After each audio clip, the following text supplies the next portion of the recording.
E o sermão que eu preparei para hoje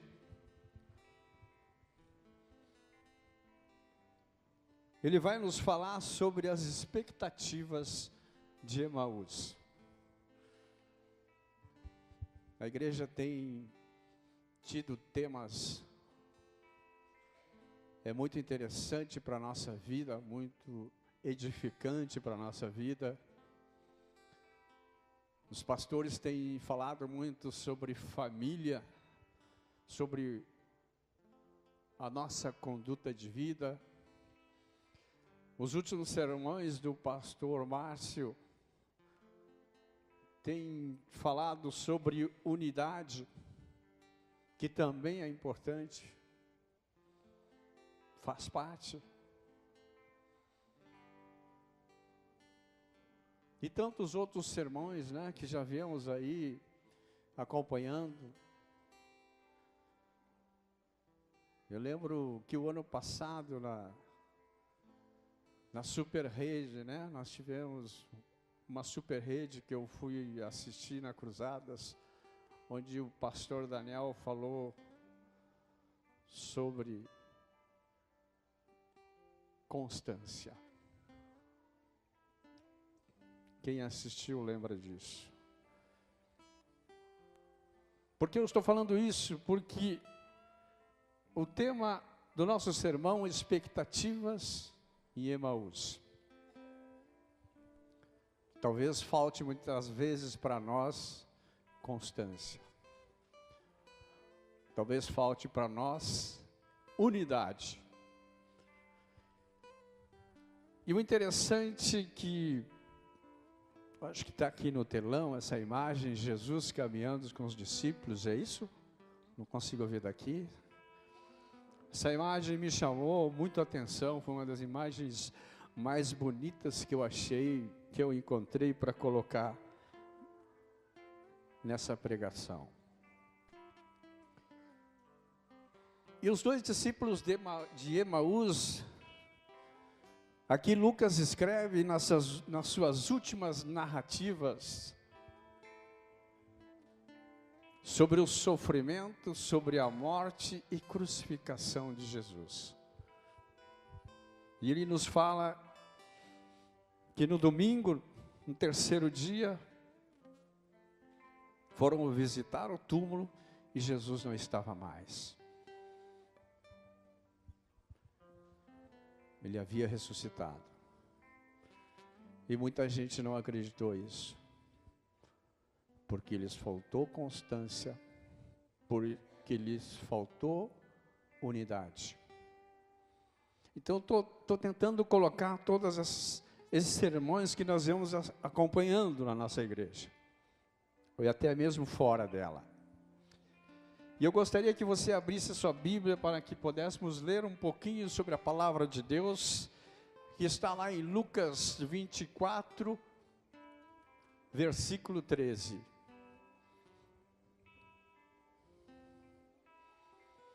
Abra sua Bíblia, seu smartphone.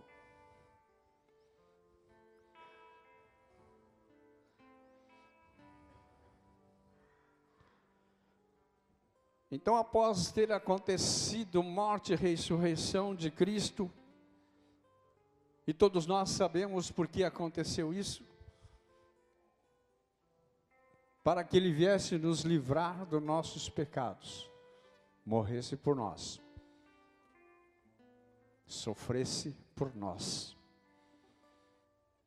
para que hoje nós pudéssemos estar aqui, sentados, para que nós pudéssemos ter saído do cativeiro, para que nós pudéssemos ter nos libertado das nossas correntes, amém?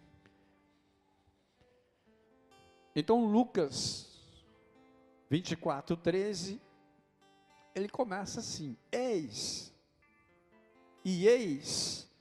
que no mesmo dia iam dois deles para uma aldeia, que distava de Jerusalém 70 estádios, cujo nome era Emaús.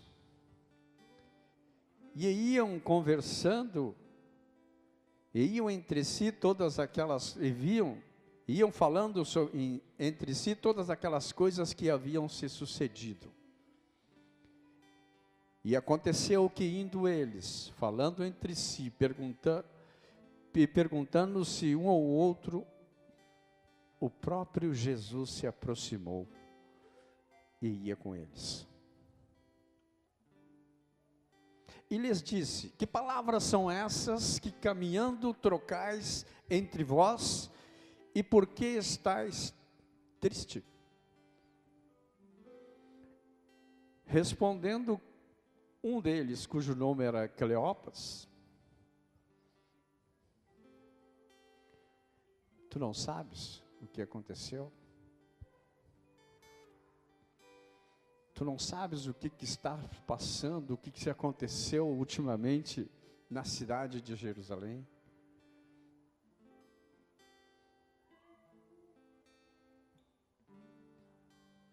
Interessante que Jesus não deixou que eles percebessem que era ele. Eles estavam conversando com alguém, mas não sabiam quem era. E eles lhes disseram o que dizem a respeito de Jesus Nazareno, que foi profeta, poderoso em obras, palavras diante de Deus e de todo o povo. E como os principais dos sacerdotes e os príncipes entregaram a condenação de morte e o crucificaram. Lá no versículo 21, por favor. Nós esperávamos que fosse ele que redimisse Israel.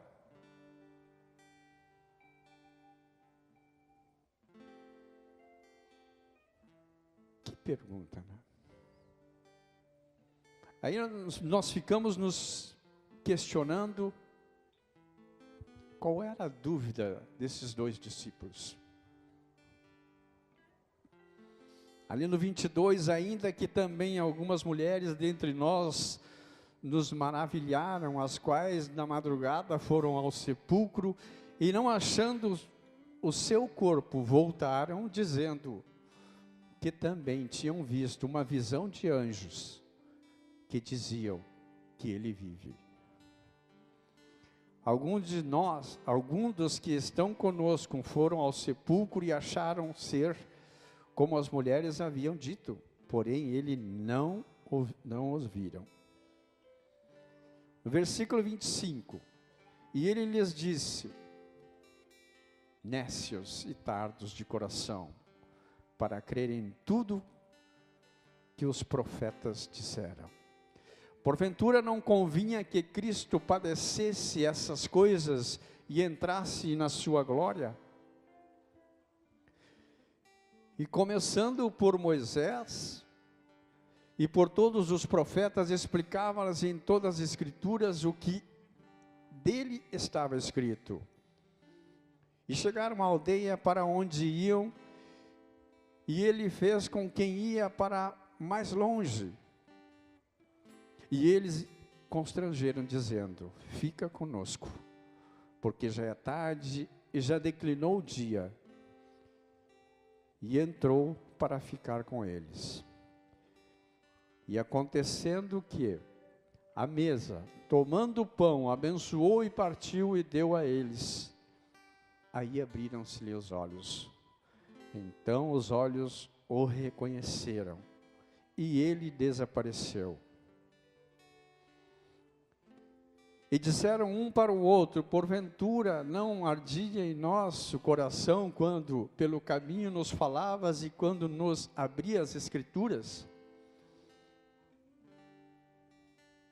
E na mesma hora, levantando-se, retornaram para Jerusalém, acharam congregados os 11 que estavam com ele, que diziam: ressuscitou verdadeiramente o Senhor e apareceu a Simão. E eles lhes contaram o que lhes acontecera no caminho, que por eles foi reconhecido a partir do pão.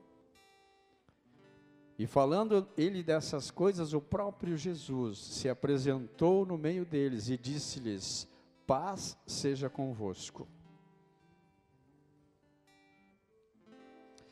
Esse tema de os dois discípulos de Emaús, ele me deixou muito impressionado, irmãos.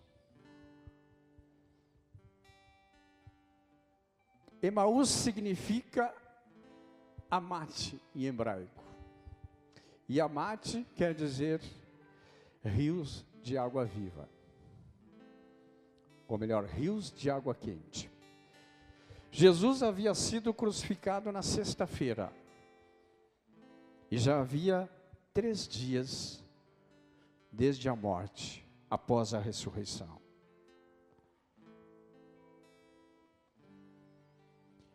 E se encontra ao caminho de Emaús com esses discípulos. O que eu percebo aqui nessa passagem, que muitas vezes nós estamos no caminho certo, mas tentamos sair por outro caminho. Porque eles estavam decepcionados, porque eles estavam tristes. Isso muitas vezes acontece com nós, na nossa vida. Por isso essa parte das Sagradas Escrituras me chamou muito a atenção. Quantas e quantas vezes nós entramos por caminhos de Emaús? Jesus pede que nós ficamos em Jerusalém. Depois de toda a história que ele contou, depois de tudo que ele passou, depois de tudo de ter vivido 3 anos pregando, fazendo milagres, curando leprosos, curando cegos. E aí nós vamos para Emaús. Por quê? Isso acontece com nós muitas vezes.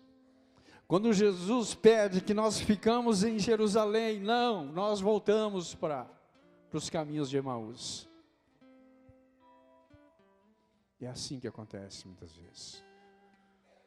Por quê? Porque não temos unidade. Em Emaús nós não temos constância.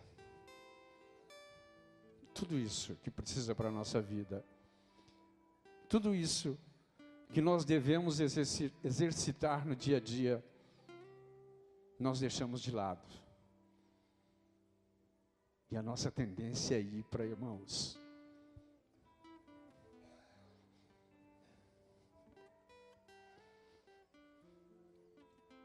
Estudando essa palavra, me chamou a atenção, eu venho estudando esse texto desde o início da semana, irmãos. E tocou meu coração muito. Fiquei muito apreensivo.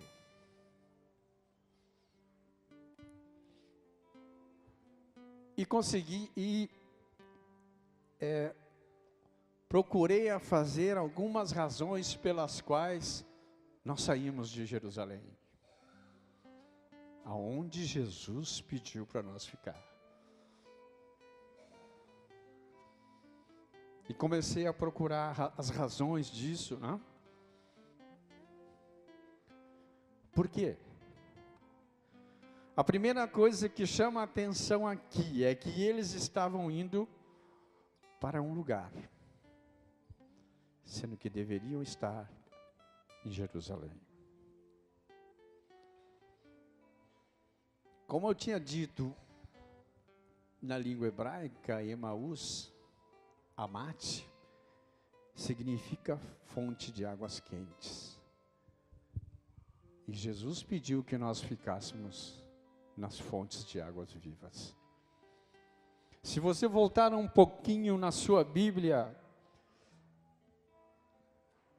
um pouquinho para trás ali em João 4. João 4, capítulo 13.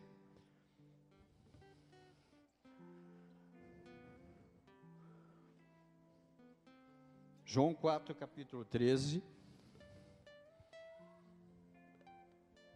Jesus aqui nos fala por que Ele é a fonte de água viva. Na parábola de Jesus com a mulher samaritana, no capítulo 13 ele disse assim: quem beber desta água voltará a ter sede, mas aquele que beber da água que eu lhe der nunca mais terá sede. Pelo contrário, a água que eu lhe der será nele uma fonte a jorrar para a vida eterna. Emaús, fonte de água quente. Jerusalém, fonte de água viva. O que eu quero dizer é que nós temos que ficar sempre na fonte de água vivas, que é onde Jesus quer que nós ficamos. E não ir para Emaús, porque Emaús significa angústia. Emaús significa soberba. Emaús significa falta de unidade. Quando eu estou em Emaús, eu estou perto do pecado, porque eu estou esquecendo da promessa de Jerusalém. Em Emaús, eu volto para os meus vícios, volto para a soberba, os vícios da internet. Eu não consigo ver o meu irmão, o meu próximo, como eu gostaria de ver, como deveria ser. Eu penso sempre no eu. Quando nós temos que ser, ao contrário, diferente. Eu preciso ser para o meu irmão como eu gostaria que ele fosse comigo. Por que eu tenho que esperar que o meu irmão seja bonzinho, seja agradável, venha me abraçar, venha me beijar, se eu não faço isso? Sabe? É eu que tenho que tomar a iniciativa, irmãos. É eu que tenho que ser diferente. Porque é muito cômodo, em Emaús, eu dizer assim: eu nasci assim, eu sou diferente. Não consigo mudar.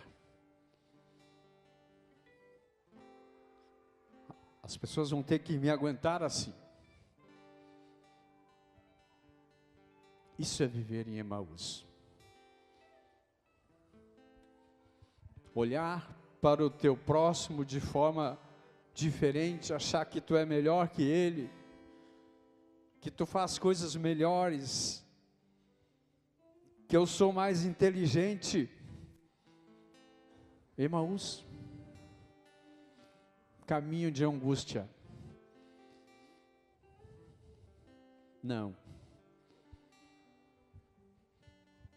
Jesus nos chamou para ficar em Jerusalém. Jesus nos chamou para ser amor ao próximo. No último culto que tivemos aqui, Jesus não nos chamou para fazer. Primeira coisa, nós temos que ser.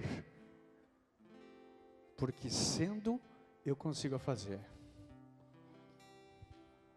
Isso é Jerusalém. Isso é ser cristão. Isso é andar com Jesus. É ver o meu próximo, me aproximar dele, abraçá-lo, beijá-lo. Tudo bem? Como é que está? Como é que foi a tua vida? Estou com saudade. Né, Rafa?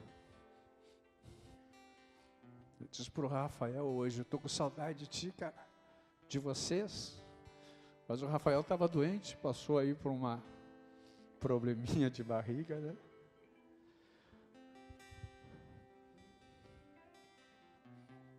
Então, o mais importante para a nossa vida é viver em Jerusalém, que é onde Jesus está pedindo que nós ficamos, e não em Emaús.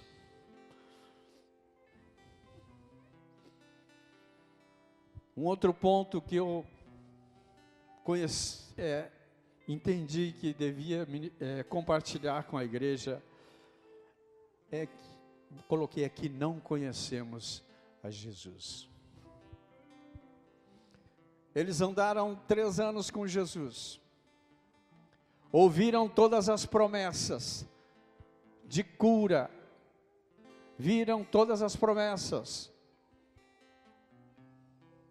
e não sabiam. Isso é não conhecer a Jesus. Quando eu tenho dúvida, eu não creio, isso é não conhecer Jesus. Viram ele pregar sermões, maravilhas, mas não conheceram. E sabe por quê, meu irmão? Eles ainda não tinham tido uma experiência verdadeira com Jesus. A incredulidade impediu que eles o reconhecessem. Eles estavam tristes. Viam Jesus apenas como um profeta. Israel está cheio de profeta naquela época. Muitas vezes nos encontramos assim, conhecemos Jesus apenas de ouvir. Conhecemos Jesus apenas de ouvir falar. Alguém falou que ele fazia coisas boas. Alguém falou que ele curava. Mas e como eu vejo isso? Como eu creio nisso? Será que na hora que eu estou passando por uma adversidade, será que no momento que eu estou passando por uma tribulação, eu creio em Jesus? Eu creio que Ele vai fazer alguma coisa, que Ele vai resolver os meus problemas? Muitas vezes não é necessário isso, irmão. Toda e qualquer tribulação, todo e qualquer sofrimento, nós temos que descansar no Senhor. Muitas vezes nós não saímos daquela tribulação. Muitas vezes nós não conseguimos escapar de uma adversidade, mas sabemos que Jesus vai estar junto com nós. Amém? Nós sabemos que com Jesus ao nosso lado nós vamos passar melhor isso. Nós vamos superar mais. Nós vamos entender que Deus, Ele é um tanque de reserva na nossa vida. Quando eu digo eu não aguento mais, porque isso aconteceu comigo? Por que tinha que ser comigo só? Temos um Deus que nos sustenta. Temos um Deus que vai nos colocar num patamar de segurança,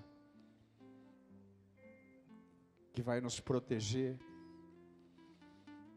porque nós sabemos que nós vivemos num mundo onde nós passamos por adversidades, nós passamos por doença, não tem como evitar isso. Um dia mais cedo ou mais tarde, eu vou passar por tribulações. Eu já passei. Todos nós, ou já passamos, ou vamos passar, ou sempre teremos que passar. Mas ter a confiança que Deus está nos protegendo.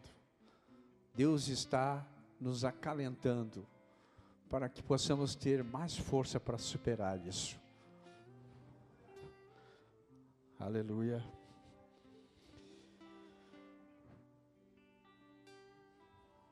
Um outro item que escrevi aqui, não conhecemos nem a nós mesmos.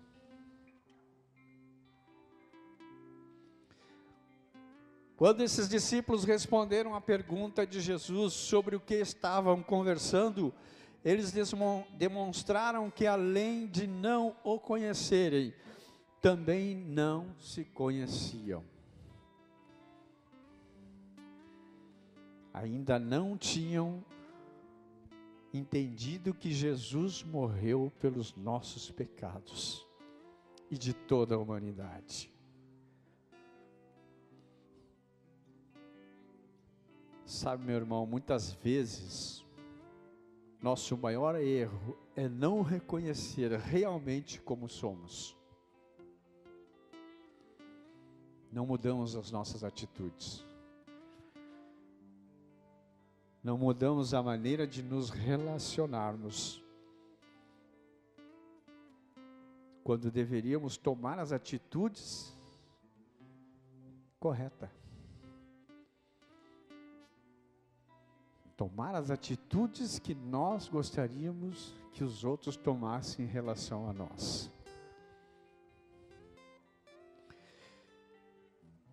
Um outro assunto dentro dessa parábola, desse texto da Bíblia, que eu achei interessante, expectativas erradas.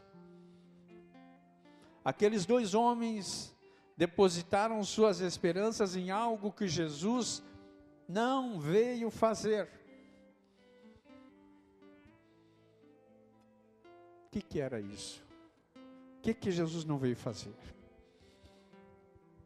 Para alguns judeus, Jesus teria que ser o libertador de Israel.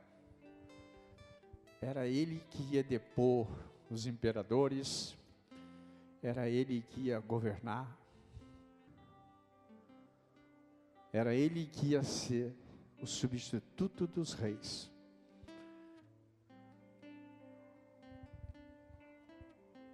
Mas quando eu falo aqui que em Emaús tivemos expectativas erradas, porque muitas vezes nós não entendemos o que significa Jesus na nossa vida.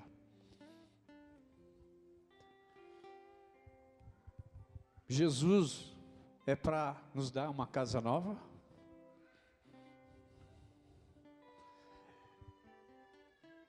Eu me achego a Jesus para ter um carro novo?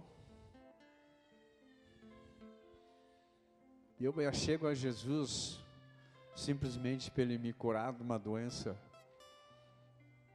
que não tem cura? Não foi essa a finalidade.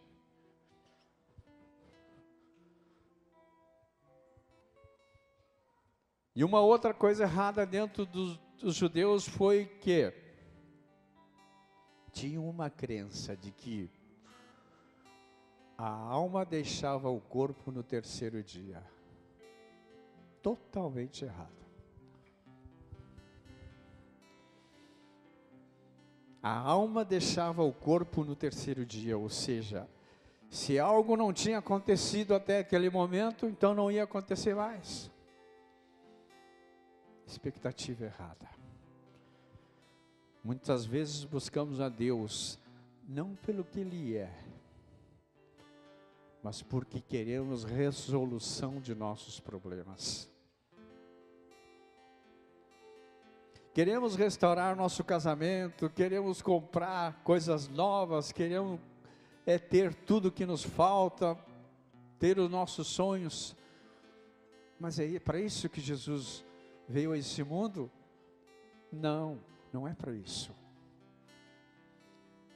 Jesus veio a esse mundo, passou por esse mundo, sofreu, foi crucificado, morreu,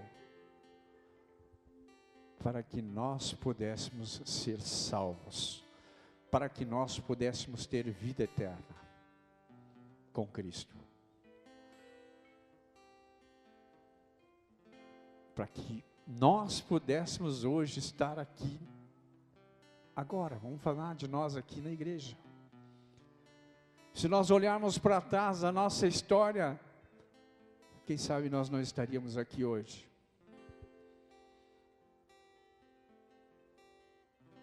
Doenças que tivemos, que eram incuráveis,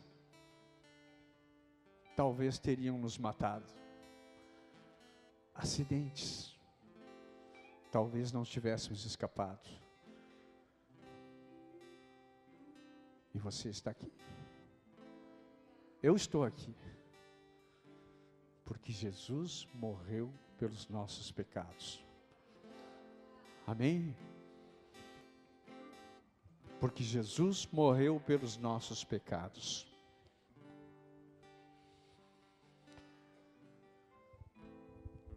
Onde está o nosso discernimento, amados? Jesus olha para os dois e diz: nécios. Quantas vezes nós somos nécios? Nécios significa não ter discernimento. É não saber realmente o significado de Jesus, o significado de Deus na nossa vida.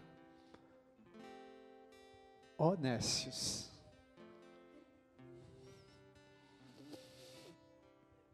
Sem discernimento. Apesar deles conhecerem as profecias bíblicas a respeito de Jesus, não conseguiram entender a cruz. Era o caminho para a glória de Jesus. Isso acontece muito na nossa vida. Muitas vezes nós estudamos a palavra de Deus, nós lemos os milagres que Jesus fez, tudo o que Ele aconteceu na sua vida aqui na terra, e não entendemos o porquê. Passamos a ser nécios. Muitas vezes estamos em Emaús, porque não temos entendimento. Nécios de coração, de entendimento. Apesar de saber, apesar de estudar, apesar de ouvir, a minha tendência é ir para Emaús. Eles estavam diante da maior história da humanidade. É assim hoje. Nós não estamos diante da maior história do mundo, que é a história de Jesus. Estamos diante da maior história do mundo. Se nós voltar um pouquinho para o Jardim do Éden, quando houve o pecado de Adão e Eva, o que aconteceu, meus irmãos? Nós saímos da presença do Senhor.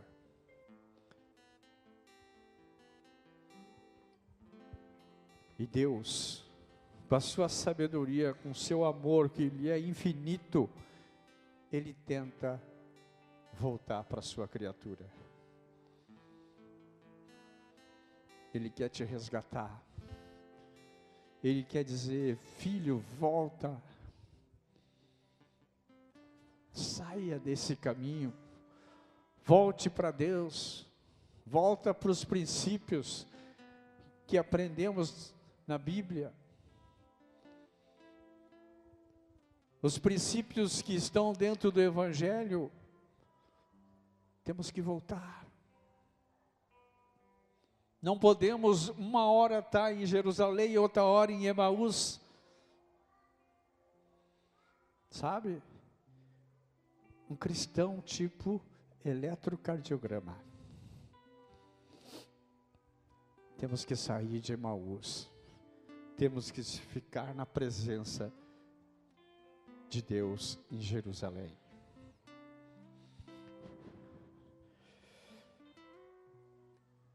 Quantas vezes estamos iguais aos discípulos de Emaús? Perdidos, pensativos, angustiados, insensatos, irresponsáveis, mesmo presenciando o mover, o milagre de Deus, sinais de profecias, do cumprimento do dia a dia, e continuamos sem entender. E continuamos sem entender. Deus nos chamou para ser, para apoiar. As bênçãos vêm de cima, meu irmão. E nós temos que fazer isso aqui. Ser verdadeiro cristão. Muitas vezes não temos tempo nem de ouvir o nosso irmão. Não damos ouvido para o sofrimento do nosso próximo.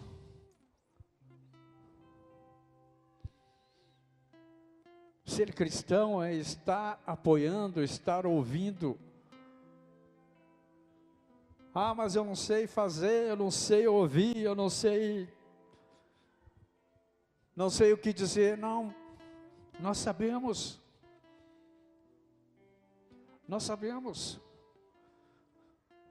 Uma das coisas mais pesquisadas ultimamente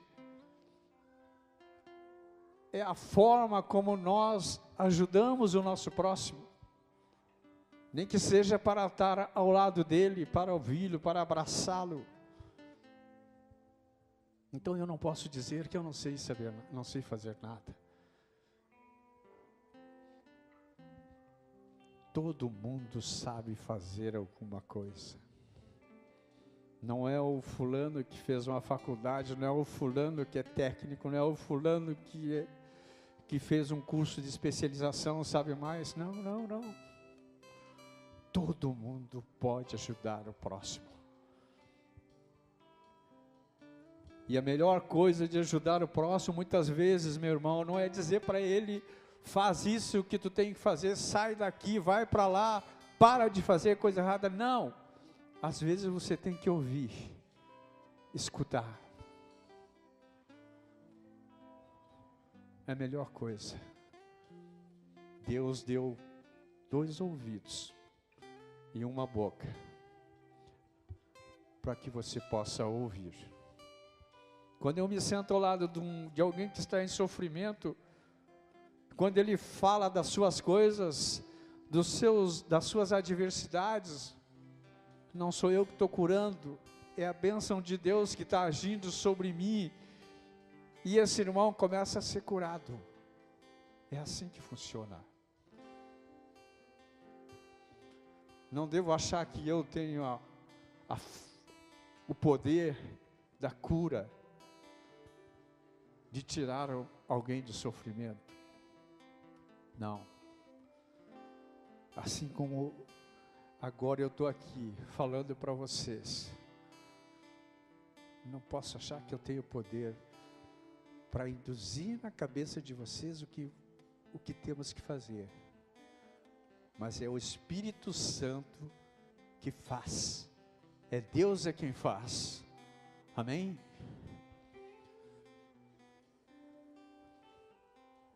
No continente africano, meus irmãos, depois de ter ocorrido massacres, início dos anos 1999, uma psicóloga foi chamada para visitar um dos muitos campos de concentração, campos de refugiados.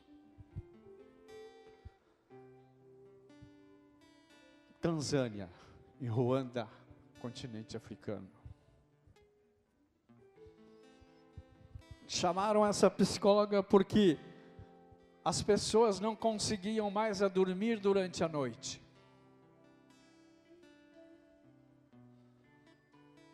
Porque ficavam preocupadas, pensativas, traumatizadas com suas com as suas mazelas, com o sofrimento que passaram, eram pessoas abandonadas, estrupadas, separadas das suas famílias, e essas pessoas não conseguiam dormir mais dentro do campo de refugiados. E essa psicóloga chegou, começou a conversar com essas mulheres, na sua maioria, que tinham passado por traumas, e combinou com elas o seguinte: nós vamos criar uma árvore de histórias. Todos os dias vocês vamos nos sentar embaixo daquela árvore e cada uma vai contar a sua história, o seu sofrimento, a sua amargura. O que lhe faz sofrer? Por que você não consegue dormir? Primeiro dia foi uma mulher. Contou a sua história, seu sofrimento. Não veio mais ninguém. Segundo dia veio mais uma. Terceira foi aumentando. E daqui a pouco aquela árvore de histórias estava cheia de pessoas contando as suas histórias. E foi aumentando, e foi aumentando. E foram falando. E a psicóloga só fazia uma coisa. Só ouvia. Só escutava. Passado alguns determinado tempo depois dessa experiência, a psicóloga recebeu um e-mail lá falando sobre a experiência da árvore de histórias. Todas as pessoas passaram a dormir de noite. Foi a psicóloga que curou? Não. É Deus. É Deus quem cura. E quando nós falamos dos nossos problemas, das nossas dificuldades, nós somos curados. É Deus é quem cura. É Deus é quem nos liberta das nossas mazelas, das nossas dificuldades.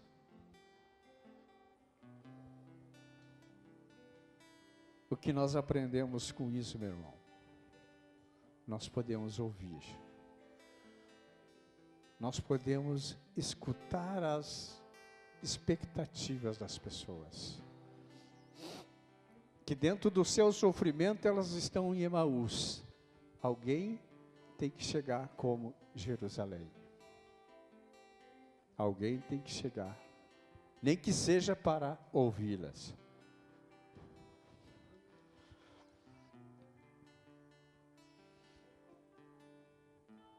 Jesus fez menção de que iria um pouco mais adiante, e esses discípulos então disseram para Jesus: entra um pouco. Disseram para aquele homem, não sabiam que era Jesus. E Jesus entra com esses discípulos na sua casa. Já estava ficando noite, e ele sentou à mesa.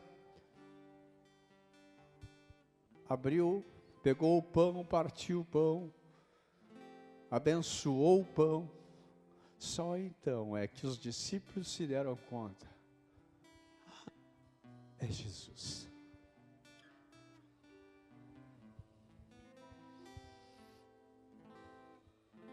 É Jesus. Somente depois que partiram o pão, perceberam, é Jesus. É isso que nós temos que nos dar conta muitas vezes. É Jesus que fez isso. É Jesus que está na nossa casa. É Jesus que está na nossa igreja, que está no nosso relacionamento com meu irmão, com meu colega de trabalho. É isso que temos que pensar. tendo mandado as multidões que se reclinassem na relva, tomou os 5 pães e os 2 peixinhos, e erguendo os olhos ao céu, abençoou, e partindo o pão, deu aos discípulos, e os discípulos deram à multidão. Jesus aqui deixa bem claro que para nós conhecermos, temos que repartir o pão. Temos que repartir o pão. Outra coisa que nos chama a atenção nessa história é que os 2 discípulos só tiveram a oportunidade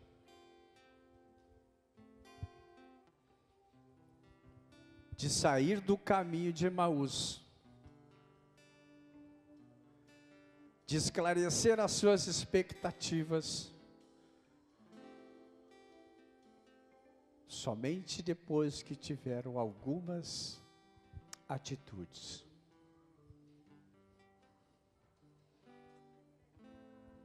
E nós temos que ter essas atitudes na nossa vida.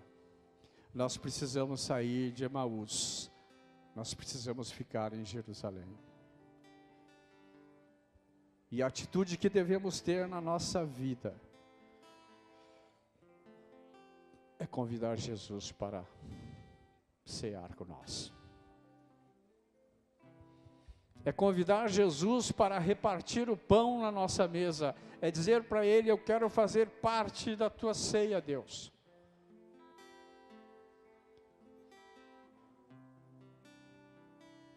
Outra atitude que devemos ter na nossa vida é sair desse caminho de atitudes erradas. É sair desse caminho da soberba. Atitude, unidade. Temos que sair de Emaús. Temos que voltar. Voltar correndo para Jerusalém. É o que precisamos. A nossa vida não pode ficar a respeito de Jesus com expectativa, se Ele é bom, se não é bom. Deus é bom o tempo todo. Deus é bom o tempo todo. Devemos respirar Deus. Devemos ter Deus no nosso pensar, Deus no nosso agir, Deus nas nossas atitudes. Somente dessa maneira poderemos retornar a Jerusalém. Porque Deus tem promessas para a nossa vida. Ele nos chamou para nós sermos seus seguidores. Deus tem promessa de vida eterna. Deus quer que fiquemos em Jerusalém. Baixa a tua cabeça um pouquinho, irmão.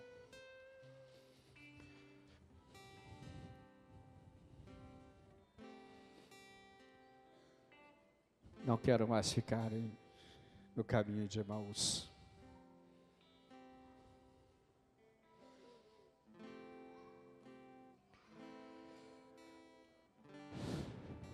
Aleluia. Põe a mão no teu coração um pouquinho. Vamos refletir um momento. Não quero ficar em Emaús. Quero voltar para Jerusalém. Oh Deus Todo-Poderoso. Porque estáis perturbados? E porque sobem tais pensamentos aos vossos corações? Vede as minhas mãos, os meus pés, que sou eu mesmo. Apalpa-me e vede. Pois um espírito não tem carne nem osso, como vedes, eu tenho carne, tenho osso. Oh Deus Todo-Poderoso, não quero mais, Senhor, permanecer em Emaús, quero voltar correndo por teus braços, Pai. Quero ouvir as tuas promessas, Senhor, promessas de vida eterna, Senhor. Quero viver na tua presença, Pai. Fica de pé, igreja. Aleluia. Oh Deus, ó Deus Todo-Poderoso, promessas de vida eterna, Senhor, é o que queremos agora, Deus. Não queremos mais ficar em dúvidas, Pai. Não queremos mais estar na nossa soberba e saber que somos totalmente dependentes de Ti, Deus. Oh Deus Todo-Poderoso, glória a Deus.